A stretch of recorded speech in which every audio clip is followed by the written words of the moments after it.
दक्ष news, सामान्यांच्या हक्कासाठी नेहमी दक्ष. धुळे लोकसभा मतदारसंघातून महायुतीकडून डॉक्टर सुभाष भामरे हे लोकसभा निवडणुकीच्या रिंगणात उतरले. डॉक्टर सुभाष भामरे यांचा झंझावती प्रचार देखील सध्या जोरात सुरू झाला असून नरेंद्र मोदी यांना पुन्हा पंतप्रधान करण्याचा निश्चय जनतेने केलाय. त्यामुळे आपला विजय निश्चित असून जो पक्ष मुळातच संपलाय त्यांच्याबाबत काय बोलावे अशी टीका धुळे लोकसभेचे भाजपचे उमेदवार डॉक्टर सुभाष भामरे यांनी काँग्रेसवर केली आहे. धुळे लोकसभा मतदारसंघाची निवडणूक ही दिवसेंदिवस अधिक चुरशीची होते.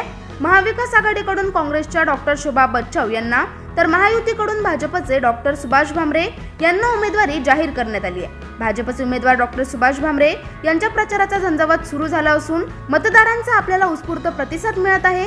पंतप्रधान नरेंद्र मोदी यांना पुन्हा पंतप्रधान करून देशाला आर्थिक महासत्ता करण्याचे स्वप्न पूर्ण करण्याचे भारतीय जनतेने ठरवलंय. त्यामुळे आपला विजय निश्चित असल्याची प्रतिक्रिया डॉक्टर सुभाष भामरे यांनी व्यक्त केली आहे. 13 मार्चला महायुतीचा अधिकृत उमेदवार म्हणून माझ्या नावाची घोषणा झाली. परंतु गेल्या 10 वर्षापासून सतत मी जनतेच्या संपर्कात आहे.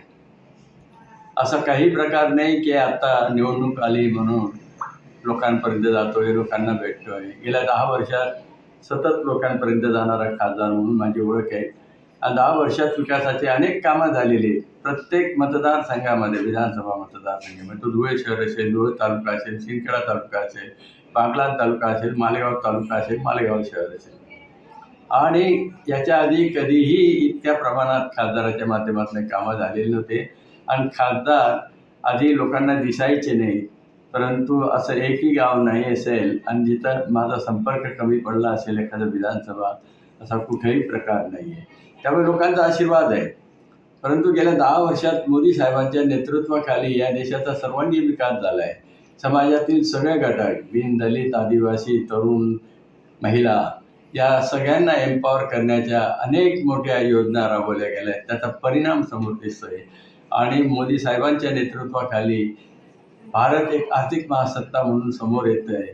आणि म्हणून लोकांनी ठरवलेलं आहे, लोकांनी संकल्प केला आहे 2024मध्ये मोदी साहेबांना पुन्हा प्रधानमंत्री करायचं आहे. त्या देशाला विश्वगुरू करायचं असेल आणि आर्थिक महासत्ता करायची असेल तर मोदी साहेबांशिवाय पर्याय नाही. दुसरीकडे महाविकास आघाडीकडून काँग्रेसने माजी मंत्री डॉक्टर शोभा बच्छाव यांना उमेदवारी जाहीर केल्यानंतर काँग्रेसमधील नाराजी नाट्य समोर आले होते. मात्र काँग्रेसमधील ही नाराजी दूर करण्यात वरिष्ठांना यश आल्यानंतर आता महाविकास आघाडीतील सर्वच पदाधिकारी व कार्यकर्ते देखील डॉक्टर शोभा बच्छाव यांच्या प्रचारासाठी सज्ज झालेत. त्यामुळे आता लोकसभेचा विजय कोणाच्या पारड्यात पडणार हे बघणे महत्त्वाचे ठरणार आहे. नागिंद मोरे, दक्ष न्यूज, धुळे.